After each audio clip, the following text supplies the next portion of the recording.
If you have been using Duolingo for Italian and you still freeze when it's time to speak, this is for you, because that feeling is awful. You have done the lessons, you have kept the streak, you have seen the words, but when it's time to actually say something, it still does not come out. And that makes people think they are bad at Italian. Most of the time, they are not. They are just practicing the wrong thing for the goal they actually have. I've seen this again and again with my students. A lot of them came to me after using Duolingo, and almost all of them said the same thing in different words. So in this video I'm going to show you the real difference between Duolingo and conversation, why one can feel productive but still leave you stuck, and what to do instead if your goal is to actually speak Italian. Let's start with why Duolingo feels so helpful in the first place. Duolingo gives your brain something it loves, little wins. You tap, you match, you fill the gap, you get the answer right, and that feels good. It feels tidy, it feels safe, it feels like you are moving forward.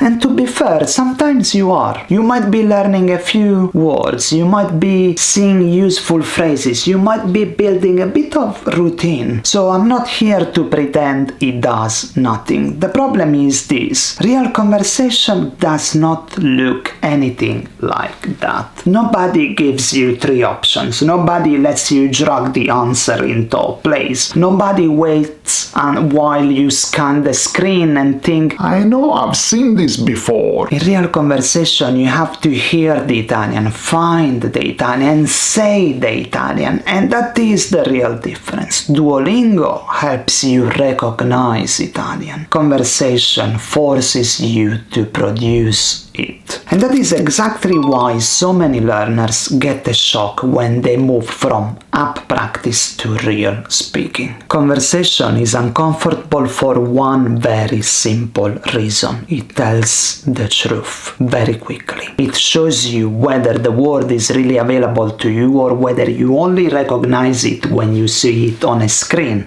That can sting a bit. I know. You think, but I know this. And maybe you do. But knowing it when you see it is not the same as being able to say it under a bit of pressure. That is why so many learners feel confused. They are not imagining it. They really do know more Italian than they can actually use. And again, this is what students often tell me. Because that is the point. Conversation can feel more exposing, but it is also much more honest. And honest practice is what actually moves you forward. Now, this does not mean your phone is the enemy. Not at all. It just means you need to use it in a better way. Your phone can actually help your Italian a lot, but only when it stops being a tapping machine and starts becoming a speaking tool. Use it to answer questions out loud, record yourself, repeat short phrases, send voice notes, practice fast replies, shadow short clips. That is a completely different use of the phone. Now, the phone is helping your mouth, not just your eyes. And that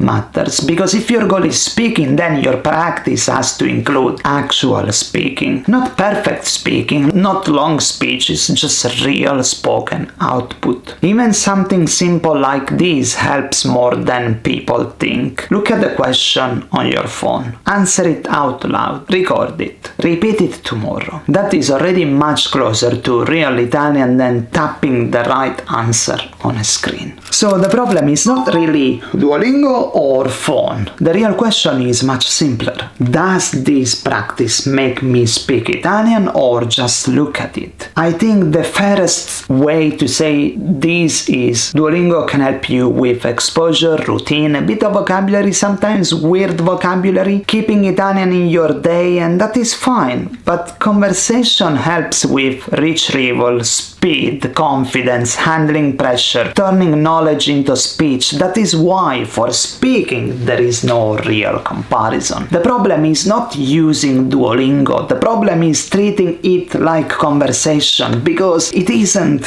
And if speaking is your goal, tapping can only take you so far. Sooner or later you have to practice saying the language, not when you feel ready. So Duolingo or conversation? For recognizing Italian, Duolingo can help. For speaking Italian, conversation wins. And for most learners, that is the part they need more of. Because your goal is not to become brilliant at tapping the right answer. Your goal is to open your mouth and let Italian come out. It's a very different thing, so if you have been blaming yourself, don't. A lot of the time, the problem is not that you are lazy, slow, or bad at languages. It is simply that your practice has not been leading where you want to go. And that can change. Now, if you want the full breakdown of Duolingo itself, watch my other Duolingo video next. In that one, I go deeper into what the app does well, where it falls short, and whether it is actually helping your Italian or just keeping you busy. And remember, stick to Italian, and Italian will stick to you. Ciao!